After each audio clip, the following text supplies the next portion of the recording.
No screams for me then, no?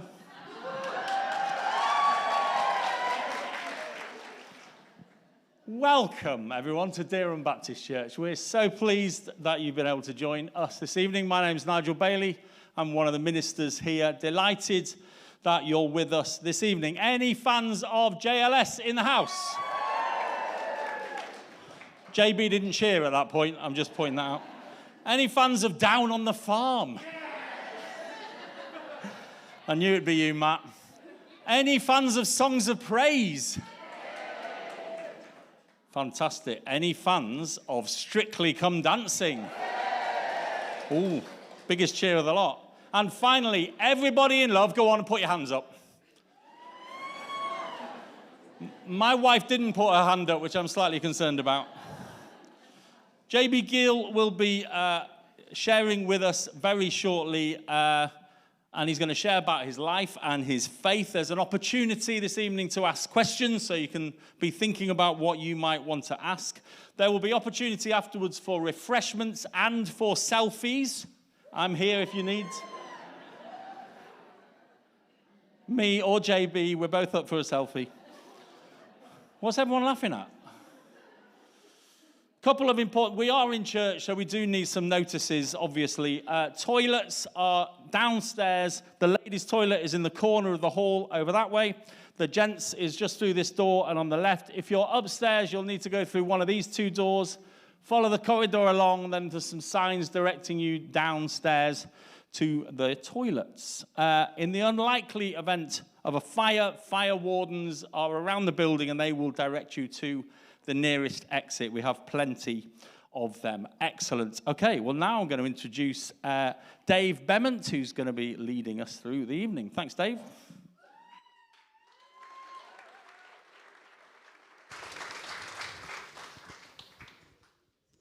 Well, good evening, ladies and gentlemen. It's lovely to be here. And I'm glad you all found Dereham Baptist Church, because we had quite a lot of job finding it. We ended up at the football club, which I think is that away some way, isn't it? Anyway, we got, oh, that away, is it? Shows how confused we are. But anyway, it's lovely to be here this evening. And my name's Dave Bement. I run an organisation called the Lighthouse Agency. And we look after celebrities and sports people who have a Christian faith and want to come out and share evenings like this.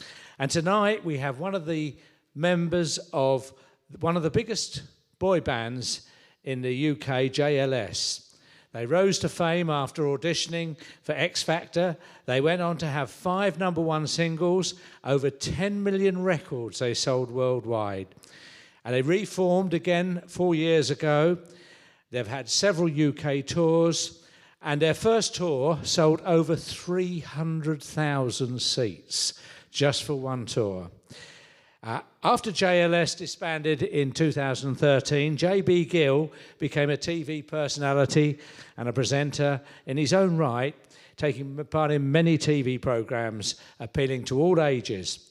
And recently, of course, as most of you know, he made the final of Strictly Come Dancing. He'll tell us all about that tonight.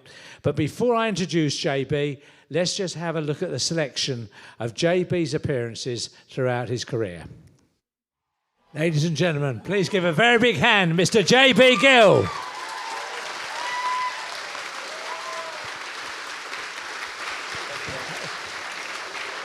Thank you. Thank you. Are we all tucked in and ready for our bedtime story? Thanks, Dave. Lovely. Thank you ever so much for coming tonight, JB. We're going to go right and walk through your life, really, and all the things you've been doing. Can we start finding out a bit about your childhood and your teenage years? What were those like? Yeah, do you know what? I had a wonderful childhood, and I have nothing but very happy memories. I spent my early years in the Caribbean, so till I was about 4 or 5. And I grew up with my mum, my dad, my little brother, Nikwe. And as I say, they were really happy times. I grew up in church as well, so for me, I had, I suppose, an understanding of faith from a very early age. My great aunt, who's kind of like my grandma, because my grandmother, I didn't actually get to meet her. She passed before I was even born, so she took on sort of that role, and she's been a very active member of the Pentecostal and Evangelical Church. She's based in Leicester now, and as I say, she was very much influential, certainly in those early years, and my exposure to Christianity and things of faith. So that was definitely something that was very much part of me growing up, and similarly into my teenage years as well. I was always into my sport. I love to play sport. Very much always doing things with the family. We love to cook, and always kept busy. I was very, very lucky that I was always doing something or the other, traveling. Obviously, being from the Caribbean, we used to travel a lot, and family used to come over. We used to go back to Antigua, which is where my mum's from, quite a bit. So, yeah, it was a very busy childhood. And you say you love sport, but you also love music. Which took the preference? That's a good question. Growing up, as I say, I was very much into my sport. I used to play football when I was in my primary school ages, and then progressed on to rugby. Used to do running and things like that as well. And I've loved watching sport as well growing up. But like you say, music was a massive thing. When I was probably about 6 or 7, I started playing the recorder at first, then progressed on to playing the flute, which I actually won a place at the Centre for Young Musicians, to train and to learn there. Progressed onto the piano, which is amazing. So I did both my grade 6 flute, grade 3 piano at the Centre for Young Musicians, and I was always involved in a choir. From the primary school all the way through at church. I was involved in the choir and singing there. And as I went through to secondary school as well, both at school and, at church, I was very much involved in singing, performing. And I love music, like you say. At one point, I think I was doing studying playing 4 instruments. So music was very much a part of my upbringing as well. I think in the early years, music definitely took preference. As I got into my teens, the music started to drop off a little bit, and kind of, I think sport took over. But then we kind of had a full 360 when I sort of hit 17, 18, when I kind of made the decision that, I wanted to do something in music, for a career. And then you went to university and you studied theology. What is theology, actually? Well, theology is technically the study of God. So theos is God in Greek, and logos is word, so word, studying of God. So for me, it was one of those things, and if there's any young or older teens, should I say, who are considering going to university, close your ears now. But my mum and my dad obviously, sacrificed a lot to send me to secondary school. And I knew that I was more than capable of going to university. However, I really wanted to go straight into doing music. But I was sensible, and I knew I had to have a backup plan, so I thought, let me go to university. We'll see what happens, but at least I'll have something to fall back on if music doesn't work. So, of course, I picked the easiest subject I could possibly pick, and that was theology.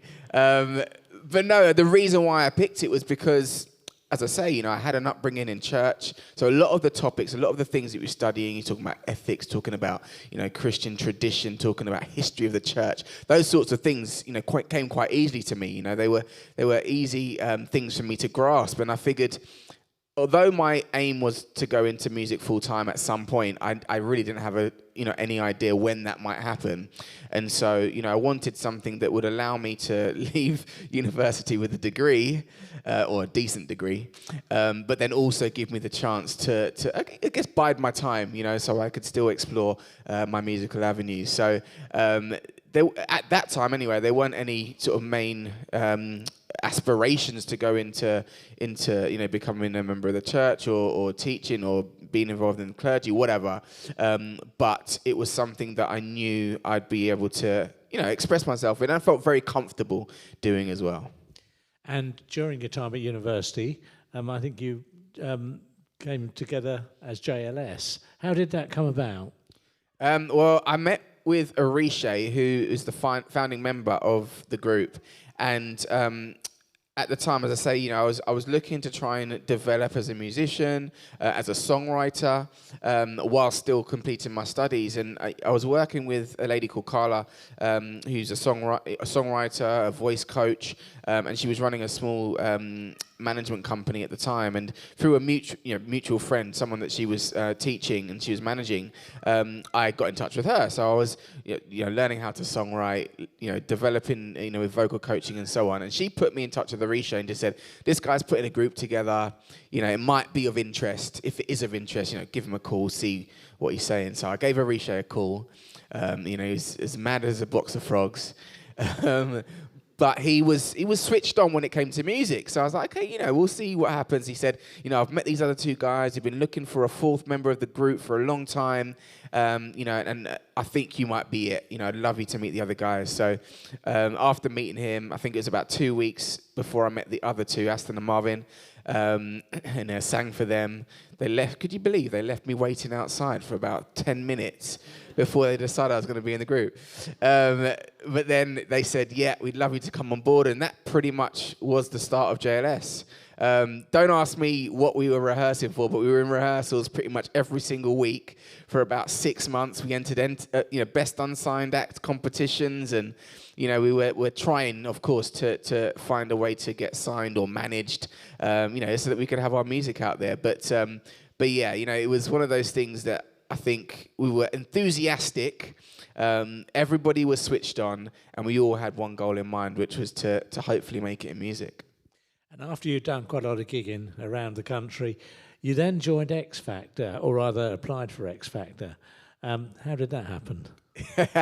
Well, X Factor genuinely was a bit of an accident. So we'd probably been together maybe 18 months or so, and I remember we went to, I think it was either Marvin's, it might have even been one of my family members. We went to someone's family member, went to one of their barbecues.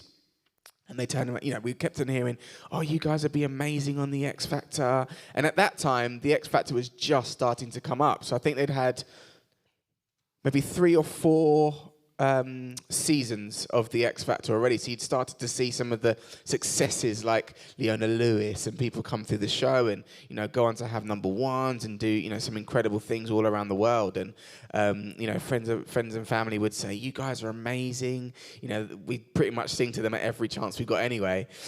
So when they heard us, they were like, you guys are great. You should do the show. It'd be great. And to be honest, I think prior to that, reality TV shows and, live shows like the X Factor, no one really knew their place in music. No one really knew the success that you could get until you started to see the Leonas and people like that coming through.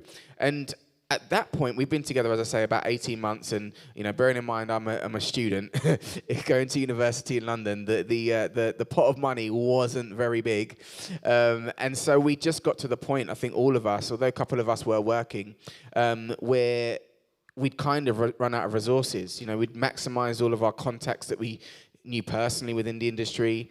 For one reason or another, we'd not signed the right management contract or, been able to get signed. So, we did see it as an opportunity for us to enter into the industry. And if we played our cards right, we might even go on to have the success of someone like Leona. And so you did. You did X Factor, and you got to the final. Wow, let's see what happened there, shall we?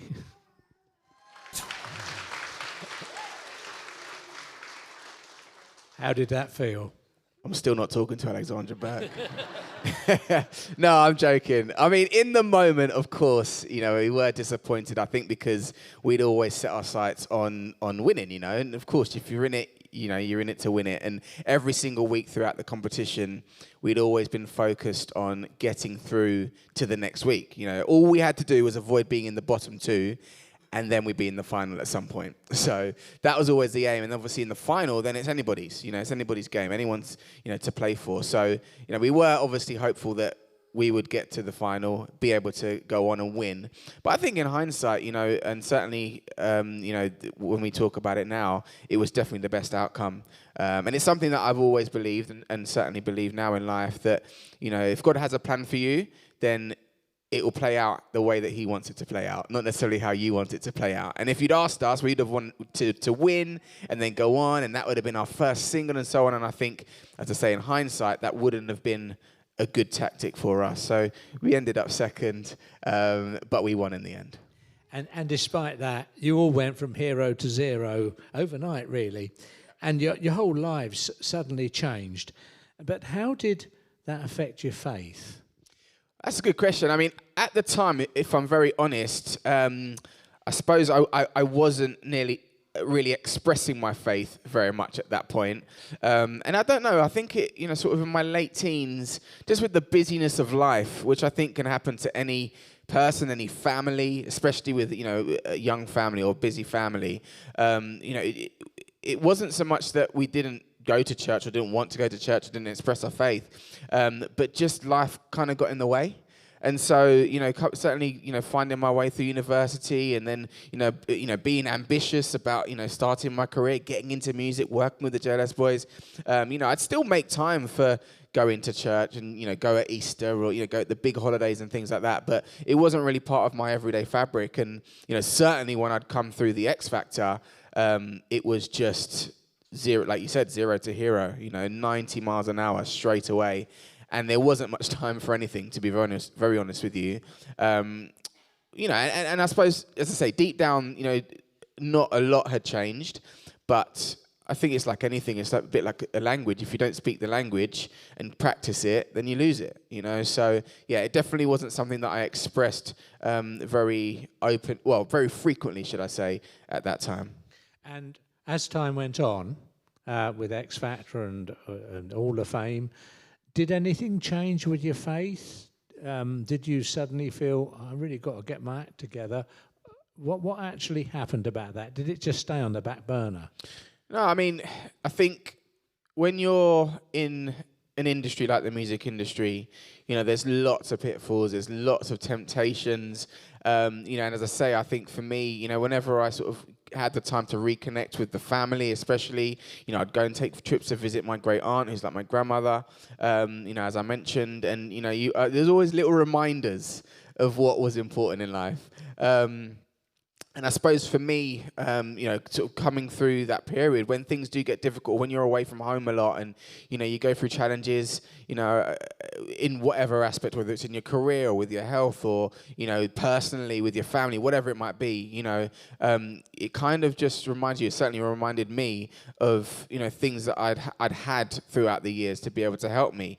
And so for me, I think, there were always little reminders that popped up that just said, okay, how's that doing? How are you with your faith? How are you, with your reading your Bible? How are you with praying? All of those sorts of things. And there were definitely moments throughout that period where, I kept getting those reminders from different places. Now, in those early years, you had numerous hits as JLS. Let's have just a look at a few of them.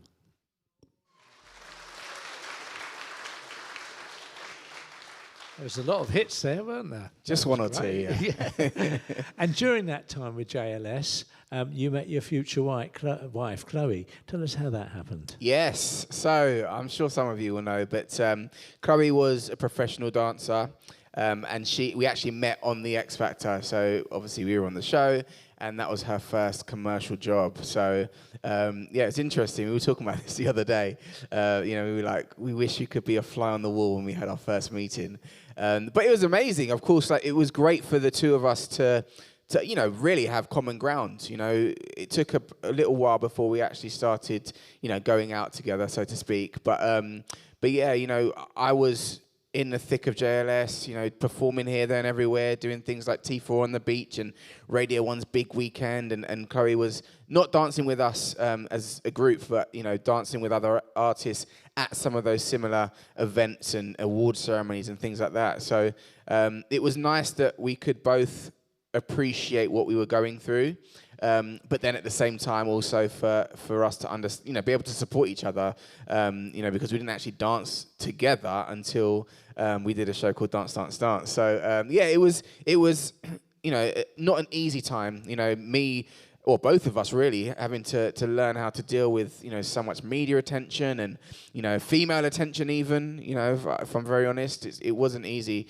sort of navigating all of that. But again, sometimes when God has a plan for your life, there's, you kind of go along with his plan.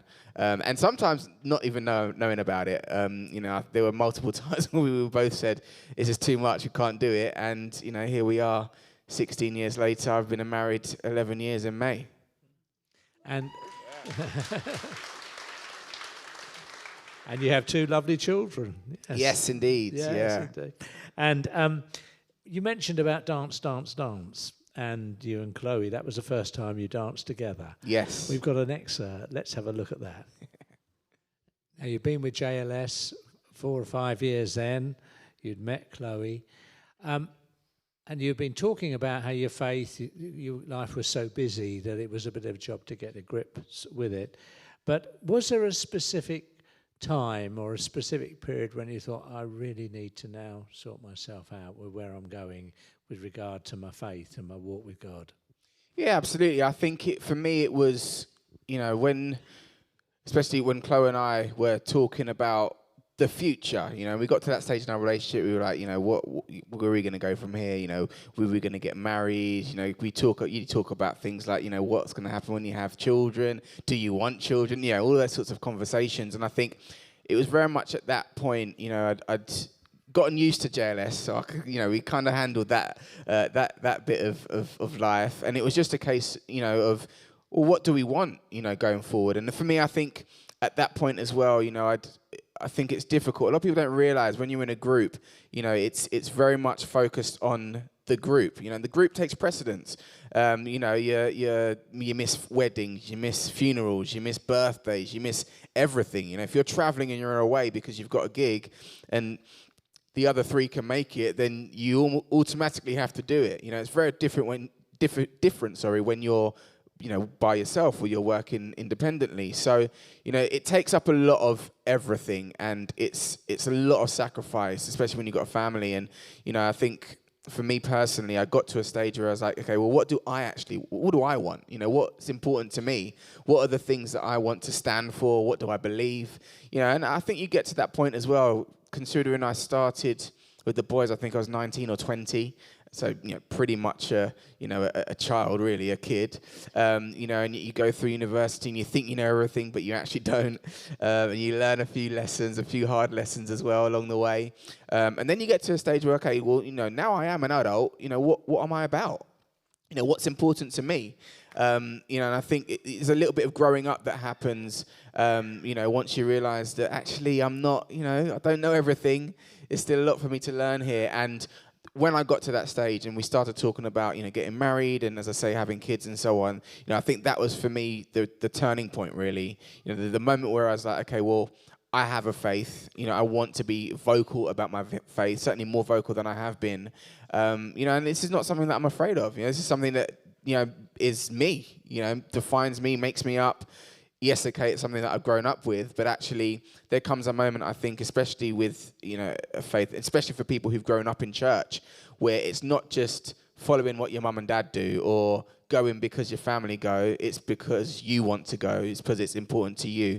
And as I say, I think that I wouldn't say there's necessarily one moment, but that time was definitely when we were talking about, I was thinking about getting married. And over the years, after JLS disbanded, you appeared on a lot of different TV. We've seen 1 or 2 excerpts already, but let's just have a look at a few more.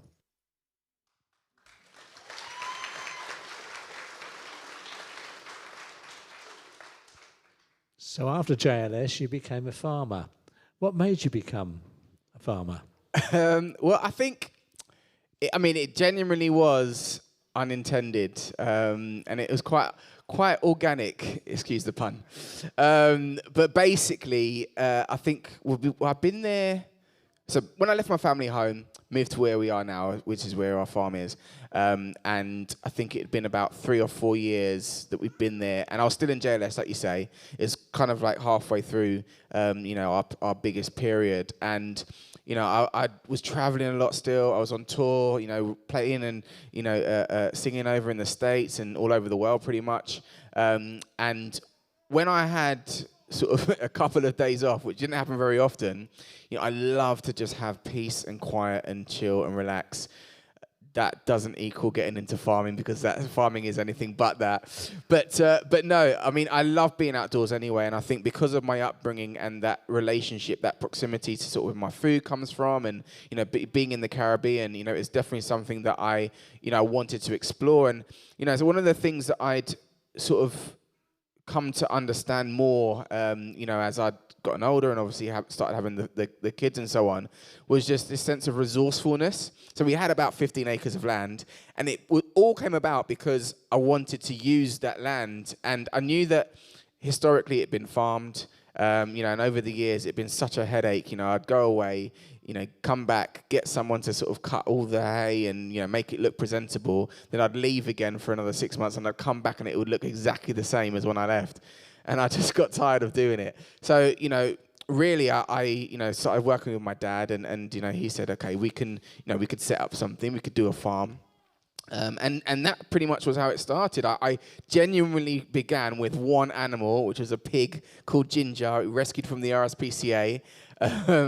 And then, sort of within a couple of years, we'd grown, and we had anywhere up to sort of 70 odd pigs on site. We went into, producing turkeys, which we still do now, for a Christmas market. And, we grew apples and pears and cherries and kept chickens and so on as well. So, it was very much something that I wanted to do. And it was great because once JLS sort of came to an end the first time, we'll say, it gave me a real direction with my TV work.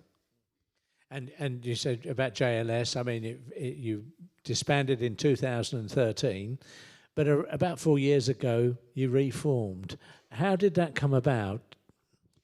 Well, like you say, I mean, I was very much focused on sort of developing my TV career, and I've been involved in shows like Down on the Farm, which you saw a clip there, Springtime on the Farm as well, done various different walking shows and sort of outdoor shows. And as I say, that was very much brought about, by the work that I've been doing, with the farm and developing that. And, I ended up doing a show called Cooking with the Gills, which I still do, with the family. We just had a new series of that. And, for me, sort of being, going to TV presenting was, again, something that I wasn't necessarily expecting to do, but something that I really enjoyed. And over the time, sort of started to begin to focus on that. And as I mentioned, it's really good for me because I could kind of manage my own diary. And if I wanted to do something with the family, I'd just say, no, I'm not available, really sorry, and kind of, spend that time. And if I wanted to go and be busy with work, then I could. So when I got the call, I speak to the boys all the time anyway. And even in that sort of period where we weren't working actively as JLS, I used to catch up with them and see them and spend time with them privately. And I wasn't sure at first, to be honest, because I was like, okay, I'm used now to doing my own thing, doing what I want when I want. And of course, I'd always sort of made a personal, conscious decision, nothing that I'd voiced out loud, but just a personal thing that I didn't particularly want to have a young family whilst I was in JLS, purely because, I'm quite a hands-on dad, and, I didn't want to miss some of those early milestones that you get, with young children. But I spoke to Chloe quite a lot about it, and she just said, if it's supposed to happen, it will happen. And that's pretty much how it came about. We sat down together as a group, and talked about the idea of potentially going on tour again, releasing new music. And I'd always had we all had, but I certainly had a good experience with JLS the first time. So it was never anything about, personal, not wanting to do it. It was just a case of timing and making sure that it was right. And when you did reform, you issued new material, you say. Two of them, one was Eternal Love, and the other one was a postcard.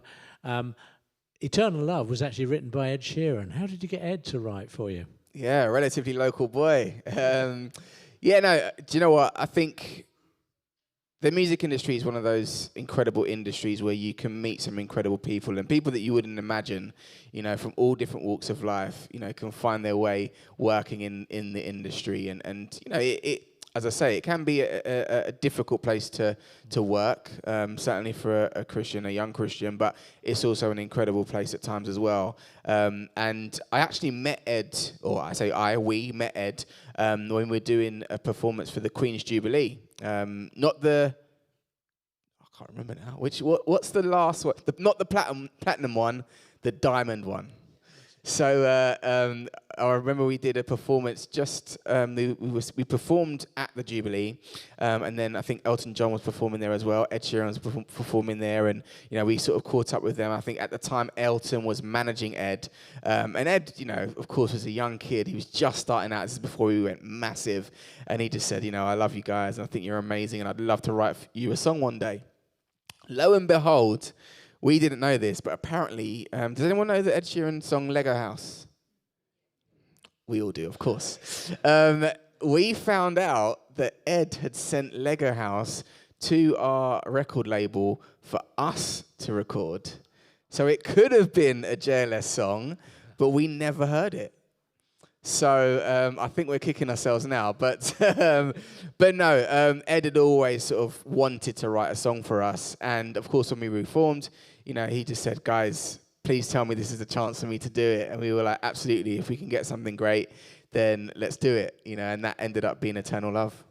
Let's have a look at Eternal Love and also Postcard, just an excerpt from both.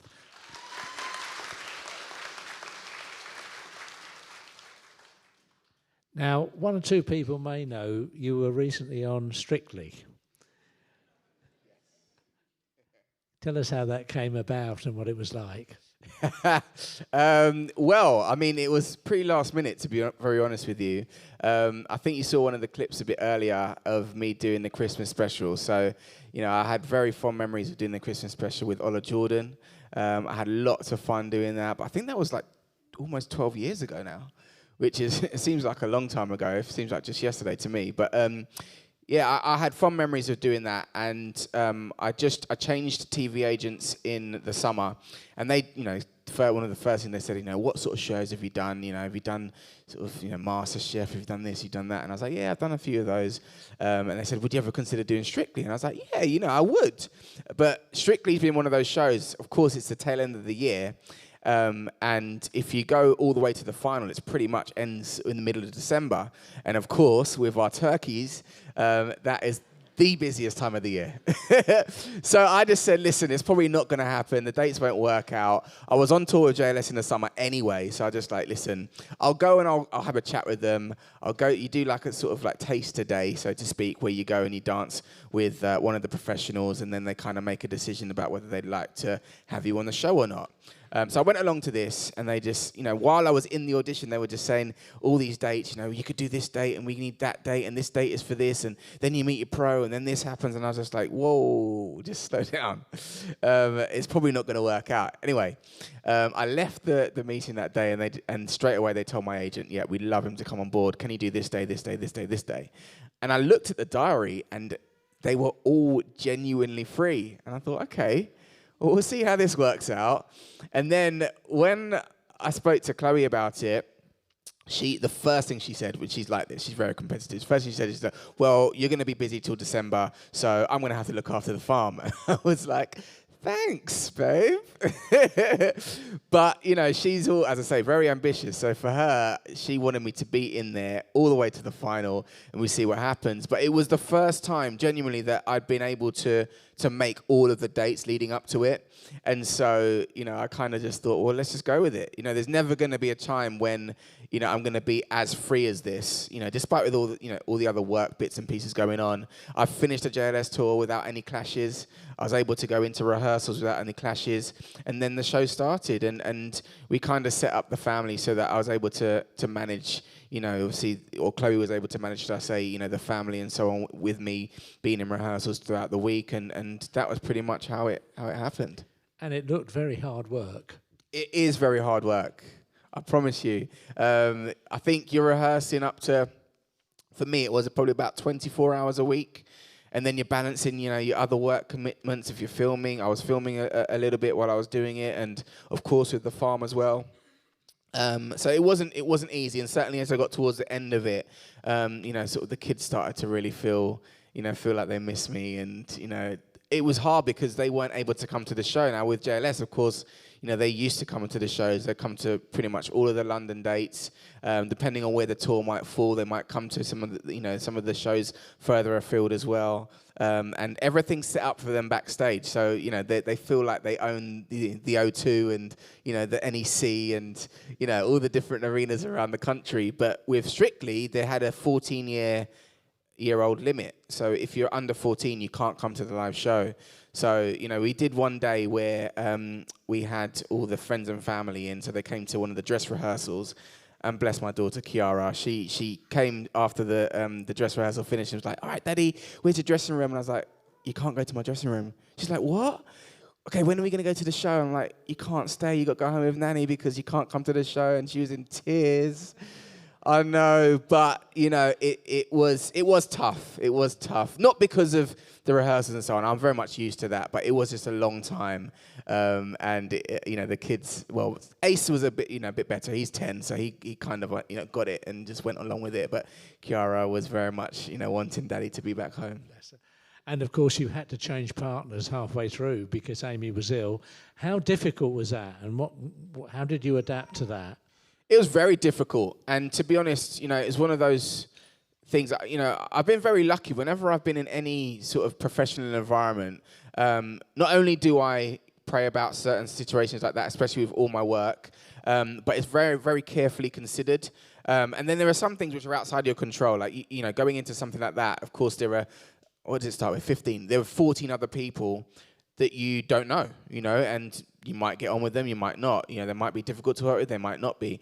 And something as big as Strictly is just, literally, genuinely hundreds of people who work on that show to make it a success and what you see on television. So, you don't know going into that environment what it's going to be like. But, I've always been very protected through those scenarios. As I say, like even in JLS, we have a, very good relationship.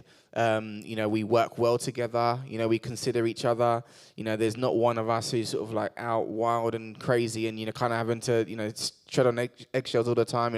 We genuinely have like a really good relationship and, are on a similar page. So, going into it, I'm always nervous about things like that, but thankfully I was able to go through it and, have great support, great people around me. The other contestants were all good. We had great time working with each other, and the competition was always healthy, and I think that is something that you can never bank on. There was never sort of anyone pulling anyone down. It was always support, and of course, you want to win or you want to go as far as you can, but it was never to the detriment of anybody else. So, for me, going through that whole process was tough, and then, halfway through it, I'm working with Amy, and Amy was sort of teaching me the fundamentals, teaching me the basics, and I get to, I think it was week 6, and she started having a couple of health issues, which I was aware of, but of course, I wasn't privy to the details. And just before I was going to go on the, I think it was week 7, we were going to go on to the results show, the executives of the show came up to me and just said, I'm really sorry, but you're going to have to go on without Amy. And I was like, what's happened? And they kind of filled me in and just told me, obviously that she's been taken unwell. She's gone to hospital just to get some checks. And, I'll have to do the show by myself. So I did that show by myself. And then the following Monday, they just said, listen, you're going to go into rehearsals with Lauren and just see like how it's going to play out. And we'll see what the update is with Amy. And I'd actually done a couple of sort of rehearsals with Lauren before that. And she was lovely, lovely, but it's very different because, they're two completely different people. They feel different, they dance different, they train different, they teach differently, everything's different. And I just said to the exec, listen, if I start the week with Lauren, then I just want to finish the week with Lauren. And then obviously the following week, then we can go back to Amy if that's what's going to happen. And I think that, or it must have been Thursday or Friday of that week, they got some news that she'd also had something to do with her leg, which meant that she would have to stay out for about a month, which obviously, I had not been prepared for. Certainly Amy hadn't been prepared for. I don't even think Lauren had been prepared for it. So it was tough. It was a really difficult time. I had no idea the impact that would have on my show. As I say, I knew that it would be difficult because I'd have to learn how to do everything with Lauren pretty much from a standing start. But again, even that kind of worked itself out because I think my first dance with Lauren was a couple's choice, which meant that I wasn't in a hold with her, and we danced side by side, and it was a style that I was much more comfortable with. And then we went into the samba, which again was, we're bits of hold, but it's a bit more of a freer dance and a Latin dance, so I could express myself, through dancing that way. And then the first time we danced in hold, I think, doing a ballroom dance was the quick step, which is at Blackpool. So again, quick steps like up and vibrant, you're moving around the floor. So it was just a very gentle easing into actually working together with her. And by then, we were off, we were flying. Let's just have a look at some of the outtakes from Strictly for you. Now, not only are you a singer and a dancer, but you're also an author. Yes. And you've written 2 books. Incidentally, we have them for sale tonight, ladies and gentlemen. What a surprise. Tell us a little bit about the books. Yes, well, like you say, I am now officially a published children's author, which is an amazing, for me personally anyway, amazing achievement because growing up, I've always been into writing. It's something that I've been able to, I suppose, incorporate into my career through JLS, being able to write songs and so on. Obviously be able to translate that and go into publishing and writing books as well has been, definitely one of my great life achievements. And it all came about, of course, through the farm. So the farm is a big theme through the series. And actually the series is named after my son Ace, because originally when I first started writing the idea, it was always going to be about reading to him. This is before I had Kiara, of course. Reading to him and, as you do. I don't know about you guys, but certainly in our household, sort of reading the bedtime story was always my thing to do. And even before the kids were born, I'd, read Bible stories and whatever to Chloe's tummy so that, they could hear me and obviously I could establish a bit of a bond early on. So, when Ace was born, and he's probably about 2 years old when I first had like a proper story for Ace and the Animal Heroes. And, I said to him, I was like, I actually had a different name for the main character. And Ace was like, Daddy, why can't I be the main character in the book? And I was like, well, you can. Are you sure you want to be? Because Christopher Robin, I don't know if you guys know this, but Christopher Robin, he hates the fact that he's in a book. He can't stand it. So I was like, are you sure? He's like, of course, Daddy. Why wouldn't I be the main character in the book? So I was like, okay, cool. I'll put you as the main character. Then Kiara came along. She's like, Daddy, why am I not in the book? So I was like, okay, Kiara, let's come up with a name for you. So she actually takes on the character, well, I say take on, she's kind of loosely based around the character Bear, who in the first book is the best friend of Ace, who, when he moves from the city into the countryside and kind of has to make new friends, go to a new school, and live in a new house. And really, it's kind of just, or both of the stories. So Ace and the Animal Heroes, the Big Farm Rescue, that's book 1. And then The Wacky Weather Mystery is book 2. And the first book was really just, I suppose, an expression of my own personal experience, not so much moving from city to countryside, but, kind of reconnecting with my roots, in the Caribbean, as I say, and establishing a farm and the difficulties that I had with that and some of the experiences that I had, when we had piglets for the first time. I'd never seen or anything, human or animal, give birth. And if you've ever been privy to that, it's an experience. Birth is an experience. But, sort of me standing sort of at the side of the stables, worried about Ginger, giving her birth to her first litter. Should I get involved? Should I not? Calling the vet about 1 million times to come down and help me out. That all happened on the first litter that she had. The second litter, we were just in bed just saying, I should be fine by the morning. But, you know what I mean? All of those sorts of things, very much part of my experience with the farm, and I tried to incorporate some of those things into that first book, for Ace, which again would have been probably similar to an experience that he might have had. And then in book 2 you kind of see him get to grips with all of that, the nuts and bolts of farming, and how to look after the animals.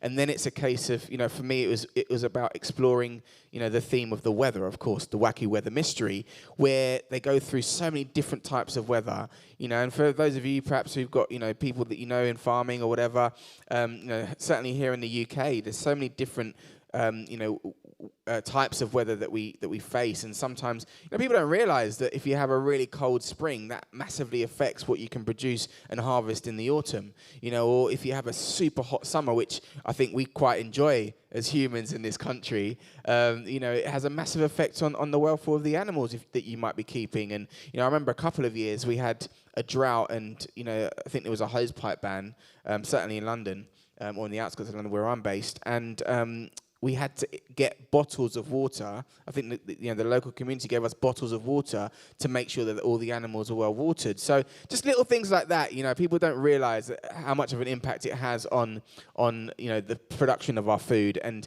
being able to obviously not go in that detail, but incorporate some of those themes within the book has been amazing. And I will be over there afterwards. I'll be selling these books, £7.50 per book, and a special offer, 2 for 15. Okay, so come and see us afterwards.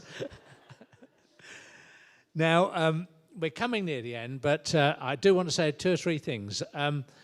You may have some questions for JB, so be having a think, and we're going to have, at the end of our formal presentation, we're going to have about a quarter of an hour, 20 minutes. Any questions you've got, you can give them direct to JB. So be having a think now about your questions. Then after we've finished a Q&A session, as I say, I'll be selling the books. JB will be here. We're here as long as it takes. He's happy to have selfies, sign autographs, sign the books, get to know you. So he'll be happy to meet you all afterwards. So that's in a few minutes' time. But can I just say, JB, we've talked an awful lot about your career, what's happened to you, and it's such a full life that you've had.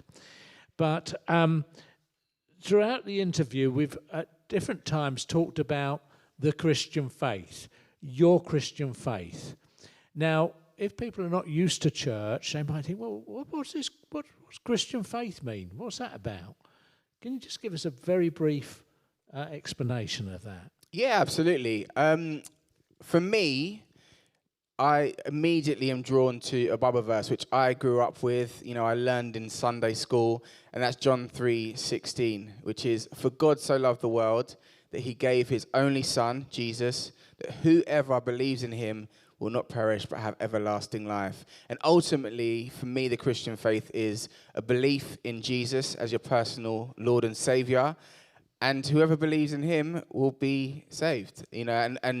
I think it's difficult sometimes to trust in something that you feel you might not be able to feel, you might not perhaps be able to physically see.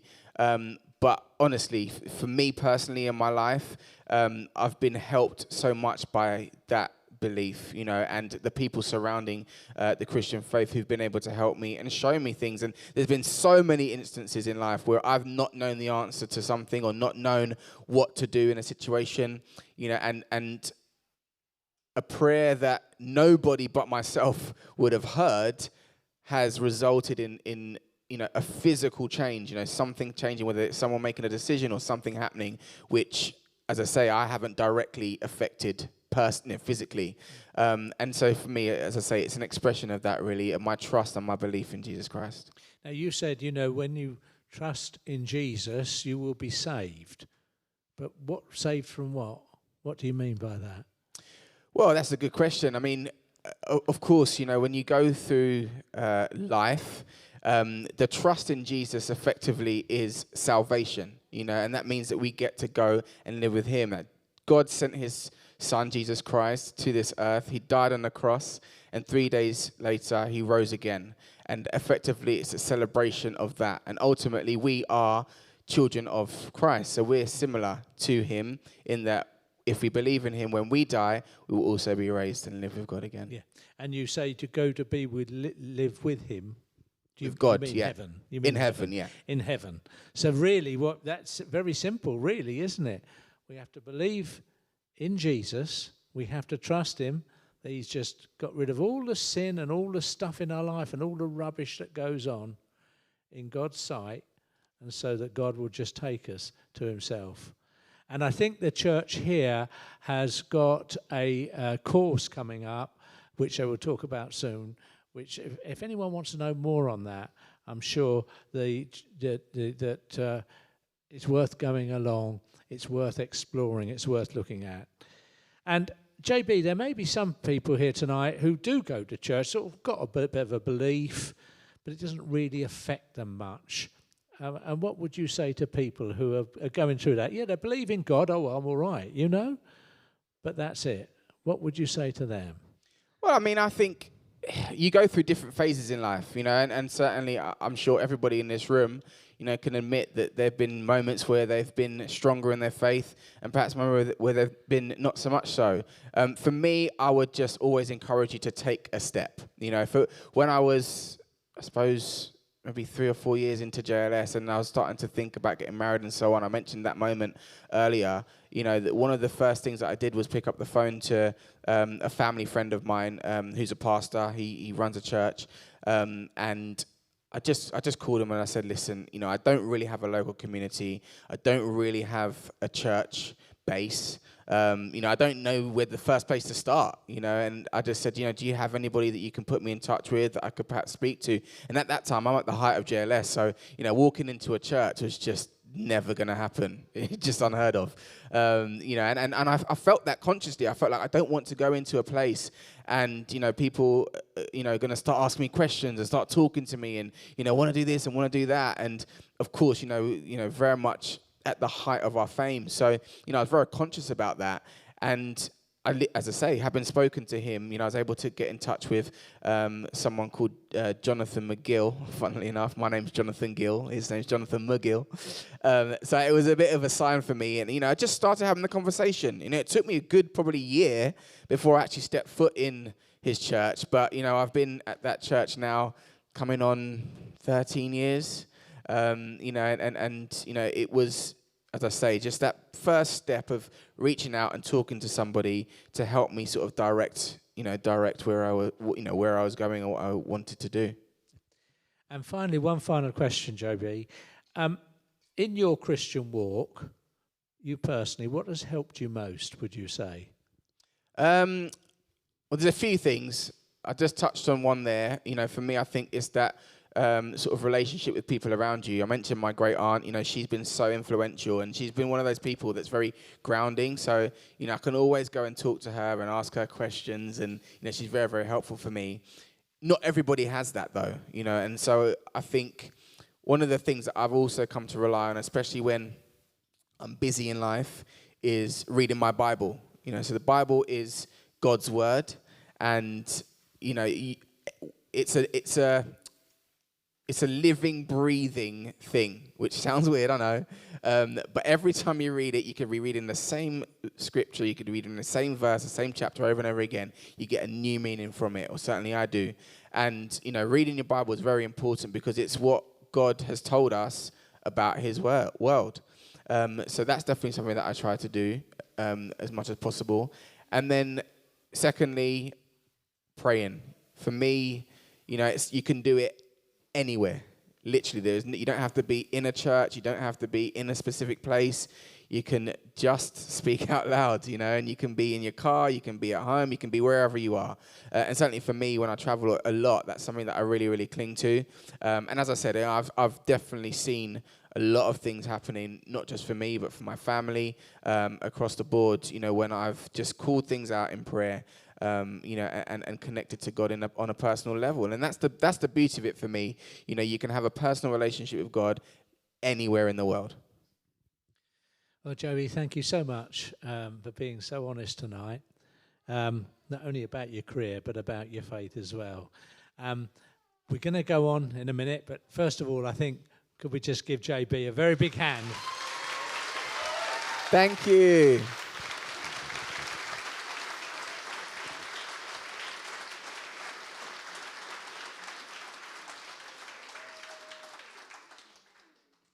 Now we're just having to move mics around a little bit. Now what we'll ask you to do, the way we're going to do this question and answer session, if you could just stick your hand up, and Keith is going to come round with the microphone.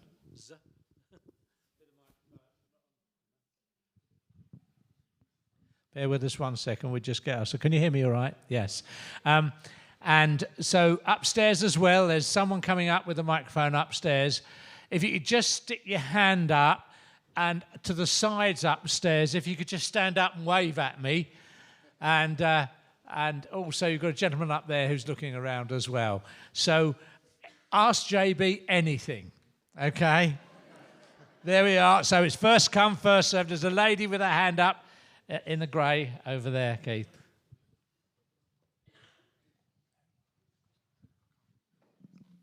And if I could, you can speak clearly and slowly so we can all hear. Are the other three members of your band Christians, and were they Christians when you were all at university? We didn't all go to university together. The question was, are the other members of the group Christians? We all come from Christian families. So I think everybody's walk, of course, is personal. They don't necessarily profess their faith in the same way that I do.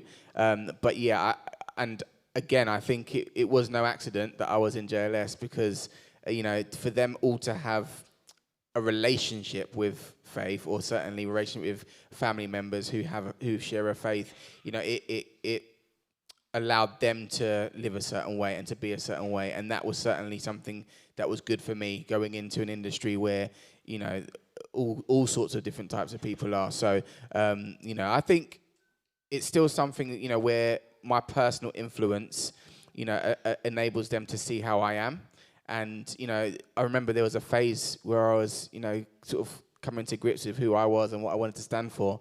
And prior to that, I would swear and, I guess live life in, that worldly fashion. And I remember, I've made a conscious decision. Actually, why am I doing this? That's not something that I want to do. I'm not going to do that anymore. And there was something that happened, and I turned around to Arisha, I think it was, and I said, bro, you swear a lot. And he turned back to me and he said, it's not that I don't swear. I don't swear any more than I was swearing before, but you've stopped swearing.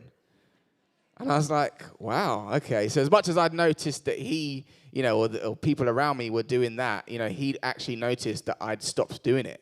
And often I say it's not so much, it is what you say, because what you say is important, but actually it's how you behave, how you act that also tells a lot, tells people a lot about who you are and what you stand for.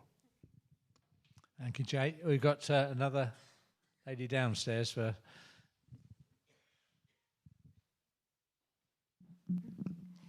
JB, we live in a world that's so materialistic, and you've been extremely successful. Well done. And that, I believe, was God's plan for you, and we're so grateful, that you can tell us all about that. But tell me, as we've seen even the Israelites, when things go well, then they sort of shove their God to one side. And then when they rock bottom, then they come back again. Were there times in your life where you also had to make a stand? It sounds like it, because, and what did you do to keep yourself on that even keel? We know you prayed a lot, you read the Bible. I think those two are very, very important. But for our young people facing a life of great materialism and where celebrity life is huge, how do you keep that even keel? Thank you. That's a good question.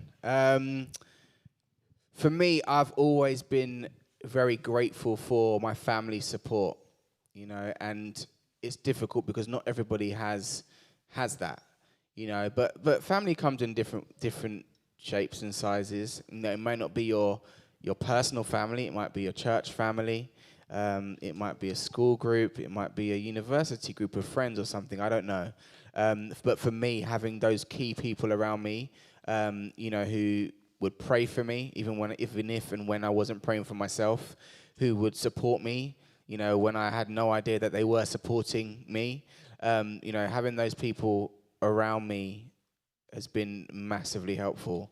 You know, and it's not easy to do. You know, there are many times when you can lose your way, and like you say, you know, we all go through phases of life where our career perhaps isn't firing in the way that we want it to, or, you know, our health isn't the best that we want it to be, or we're having difficulties with our family, or if you've got children, with your children, or even with your parents, if you know, you don't have your own children or whatever, you know, you might be having issues at school, whatever it might be. You know, there are things that pop up all the time. And I think for me, you just have to trust and know that it will pass, it will change, it will develop, not to give up the good habits, you know, and like you say, when things are going badly, that's when you double down on the good habits, but it's when they're going well, you know, to remember to be thankful and grateful, you know, and like you said, like the farm for me came about at a time when I didn't know that we weren't going to be, you know, I wasn't going to be in JLS anymore, and again, it was something that had prepared me even before I knew that I needed to be prepared. And I remember sort of thinking about it and, you know, not really understanding like what I was going to do with it and how it was all going to work, but it all came out of a belief that I had to be resourceful. You know, and sometimes people think, it's like you say, in a time of great materialism, it's just a case of, well, get as much as you can, you know, acquire as much as you can. You know, the Bible's very clear. I think there's one of the parables that talks about, you know, having talents, you know, and the person with 2 talents, you know, gets their 2 talents and just keeps holding them, multiplies them, turns into 4. Can't do my math, sorry. Turns into 4, and so on. You know, 5 turns into 10, but the one who had 1 put it in the ground. You know what I mean? So, you know, it's a case of, okay, well, how can I use what I do have to the best of my ability? And believe me, you know, as much as some of you in the audience might think, you know, I'm really wealthy because I've been in JLS and so on, there are people with a lot more wealth than I have, you know, and it's a case of me being grateful for what I have, firstly, and secondly, doing the best with what I have, you know, to pass that down to the next generation, or, you know, to use my platform in whatever way, you know, to pass on to others, to glorify God, and as I say, to keep me grounded as well. Right. We've got a lady over there, and we've got a lady there. We haven't seen you. Me? Hello. Are you up there or not? I have a question. How many animals do you have on your farm? How many animals do I have on my farm? I mean, at any one time, I could probably have up to around 300 when I've got the turkeys in. We won't talk too much about that. There's a lady there. There's a lady over there, Keith. There's 1, 2, 3 here. You better give me a shout if there are any. Hi, up JB. there. It's not a question, but it's more of a OG thing. Could you please say Merry Christmas? Yes. I mean, it's the wrong time of year, but Merry Christmas. Yes.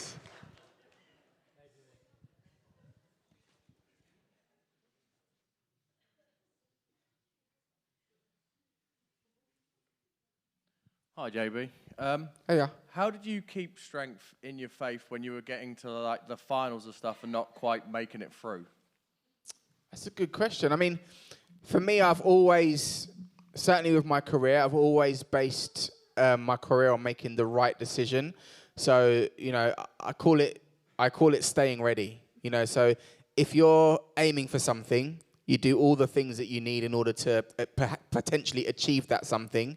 And if for whatever reason it doesn't go the way that you perhaps anticipate, I believe there's always a reason for it. You know, and ultimately God has the blueprint, He has the plan, and you go where you're directed ultimately.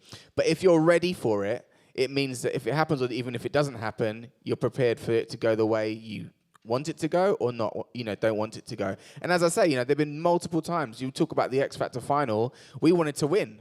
Had we won, it would have meant that Hallelujah was our first single, which wouldn't have been a bad thing, but then we'd have had to wait until the following October in order to release our first album, whereas, or for our next single, because traditionally the winner of the show went on to the following season of the show in order to perform for the first time. Because we weren't signed to Simon's label, because we didn't come first, it meant that we were able to release music earlier in the year. And so Beat Again was our first single. I think that was out in June. We then had our second single, which was Everybody in Love, which we did perform on the show. And so we weren't tied into all of those, you know, those sorts of things, those sorts of parameters. And then we were able to tour around the country and pretty much go to every city in the UK, which I think was a massive thing for us when we actually finally released Beat Again, because it went straight to #1. And I don't think we would have had that same success had we gone on one. So, as I say, if I'd had the choice, we'd have won, and it probably wouldn't have had perhaps the same success as we did, but we didn't win it, and our focus was always on doing the best that we could, working as hard as we could, and when the opportunity came, we were able to maximise it. Got a question up here. Lovely, thank you. We just reorganised ourselves here. Children when you were on like the shows with them, like Tractor Ted, because you were looking for wood lice once with them, and my brother likes watching it. Okay, on Tractor Ted. Do you know what? I absolutely love working with children. I did. I had such a great time, and I don't know. I think from a very young age, I always wanted to have children of my own as well. And for me, I think it's so special working with children because I genuinely believe that children are the future. And as successful as myself or any other adult in this room will be, there will come a time where we have to pass over the reins to people like yourself, and you'll be sat up here giving the talks and doing the interviewing and running the church. So I think it's really important to empower our young people and to encourage them, to give them platforms to be able to speak and help them learn. And it's something that I love to do, and Tractor Ted is a fantastic show to work on as well. I think we've got one upstairs. Some up there. Yeah, hello. Up there. 2 questions if I can. One's a really short one, one's a bit longer. What's your favourite dance that you did on Strictly? And second question is, as a dad, how do you balance being a dad and being in JLS and being on a farm and being on telly and being on Strictly and everything else that you do? Okay, favourite. Can I have 2 favourite dances, please?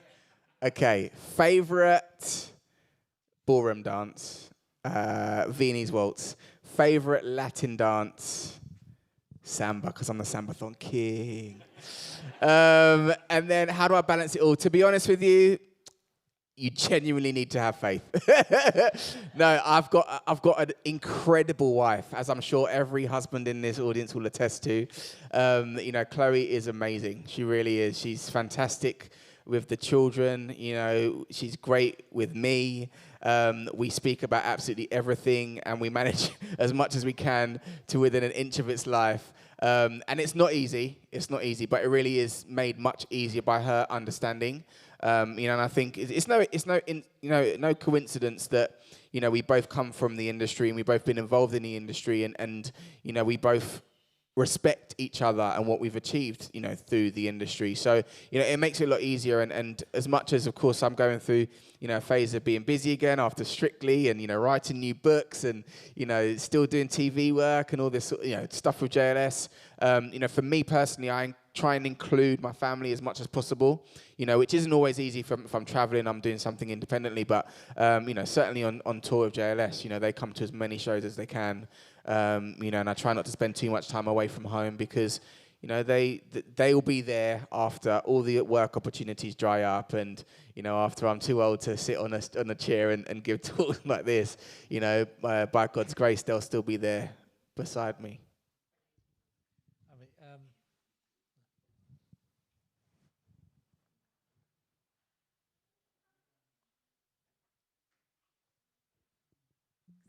Hi, my question's a bit random. I'm a teacher and I also work for the DFE as a literacy specialist. We're helping children to learn to read and love reading. And I really want to ask you what your favourite story is to share with your children. Oh, what, as in now or when they were younger? Just any, so that I can share it with the people that we're working with. Okay. There's a lot of pressure on you to answer a good story because I'm going to be saying to my teachers that I work with, this is the book. In fact, I'm going to give you a series of books because I think they're incredible. There's a series of books called Little. Wait, hold on.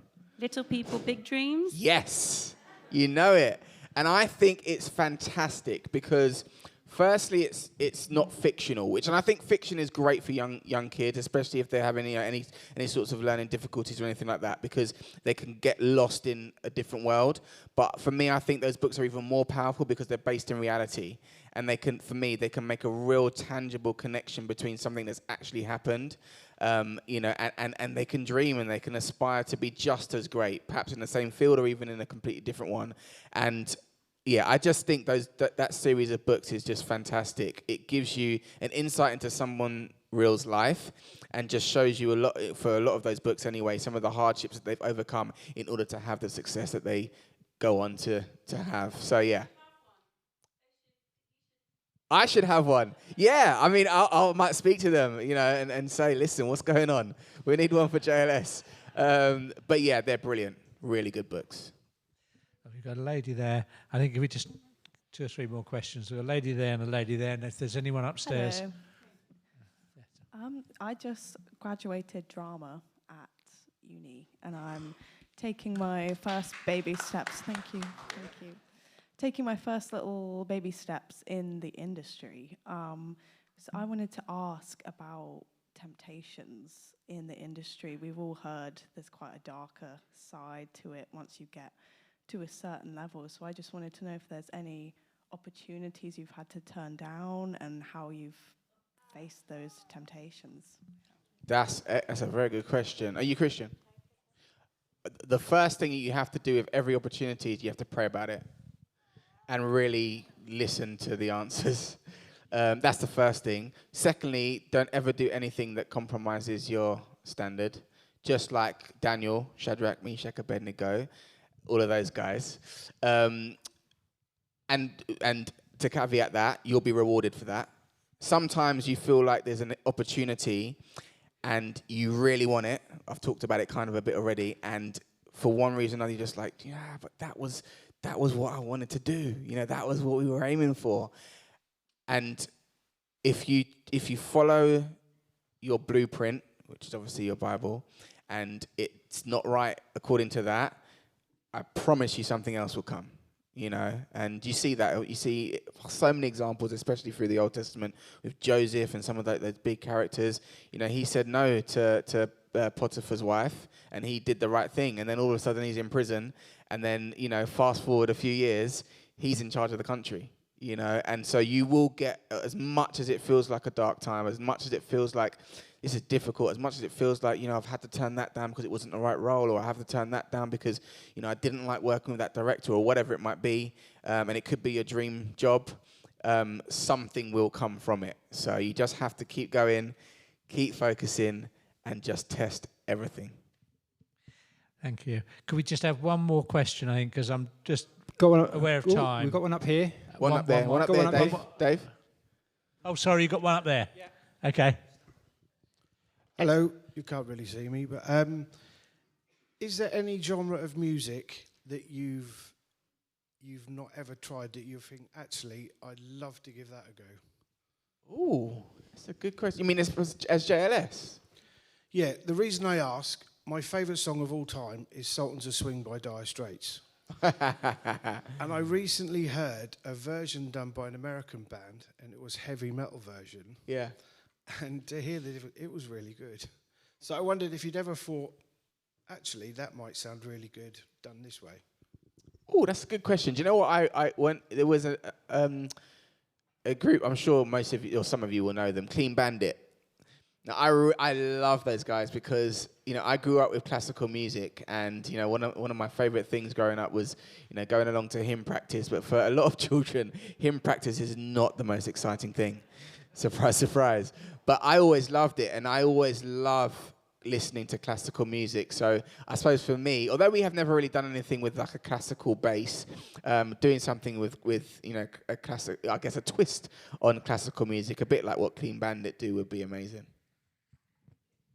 Thank you. We just got one more question. And then if you have missed out on asking questions, come and have a chat with JB afterwards. But we just got one more question, then we'll hand over to... Thank you. Hi, JB. Can you tell me what JLS stands for, please? I'm going to defer this one. Does anyone know what JLS stands for? Shout it out. Jack the Lad Swing. We'll get one more, Dave. We'll get one more because some of us already. All right, knew the one answer to more. that one. We've got one more. This then. little girl here. This little girl. Little lady There here. we Where? go. Sorry. What is your favourite animal on the farm and why? Oh. Okay. My favourite animal is not currently on the farm anymore, but my favourite animal was Ginger. She was the first pig that we ever had, well, the first animal we ever had on the farm. I think we had her about 8 years before she sadly passed, but she was a huge inspiration to me, and she was the reason pretty much why we set up the farm. She does live on in the books, you'll be pleased to know. But yeah, I mean, I learned so much through having her, so yeah, I'm going to go with Ginger. Good question. Lovely. Well, thank you ever so much. Shall we give JB another big hand for all his help? Thank you, JB. Thank you. Thank you.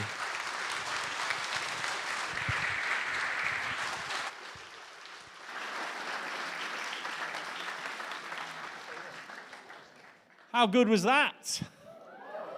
I'm just gutted that he's got books for sale and no turkeys. What were you thinking? Fantastic. Oh, it's so good to hear JB share about his faith and about what it means for him to walk with Jesus. And perhaps, as he said, there may be people here this evening who don't have a faith, who don't know what it is to know and follow Jesus, to have that impact on their lives. And we run, as Dave mentioned earlier, a 3-week course called Hope Explored, which focuses on the vital themes of hope, peace, and purpose in life. And those can be found through faith in Jesus. Each week includes a short video-based session with opportunity to ask questions and discuss with others. Here's a short video so that you can see what Hope Explored is all about.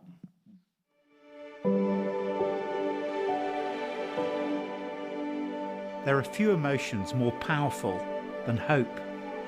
It's a spark inside you that brings a smile to your lips, a light that shows on your face, a feeling that lifts your head and pulls you forward. These days, hope like that often feels hard to come by. Maybe you've experienced your share of disappointments, but real hope is what the Christian faith claims to offer. A joyful expectation for the future, based on true events in the past, which changes everything about my present.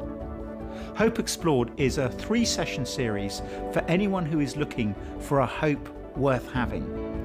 Whatever you do or don't believe, this is your invitation to explore, to discuss, to question, to discover. This is Hope Explored.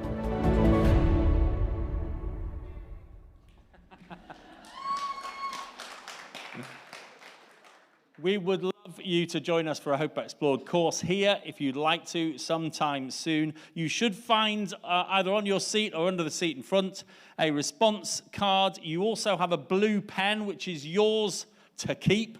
Ooh. I know, it's unbelievable, isn't it? But before you take it away, do take the opportunity to fill this form in.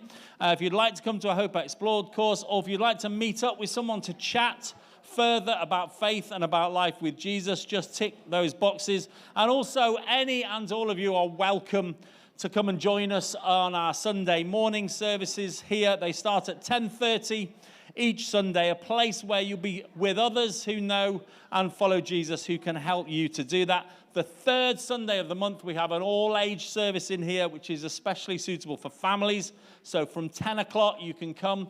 There's some food available, and then we will have that service together. So do feel free. Or if you want to just turn up one Sunday, we'll be delighted to see you. You'll get a really warm welcome. If you want to know more about what we do as a church, then come and talk to us. There are a few of us who are wearing these blue Happy to Talk badges. We're also happy to listen.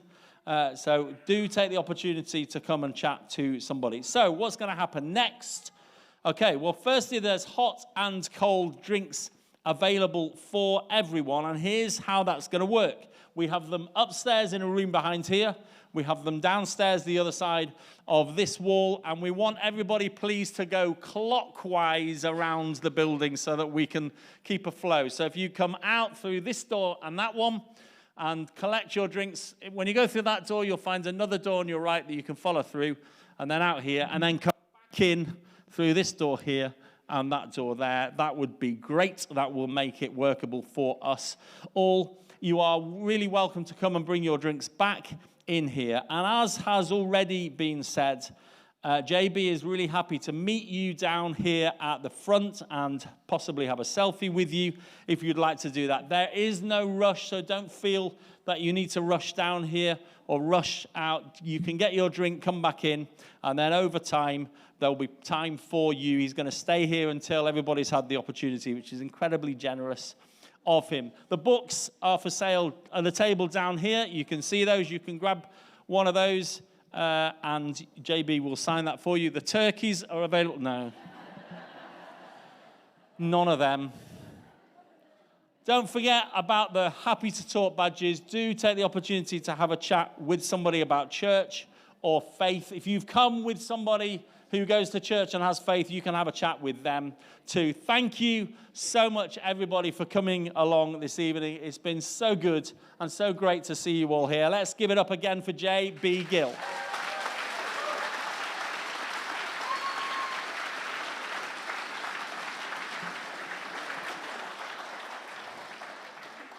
Refreshments are served. Thank you.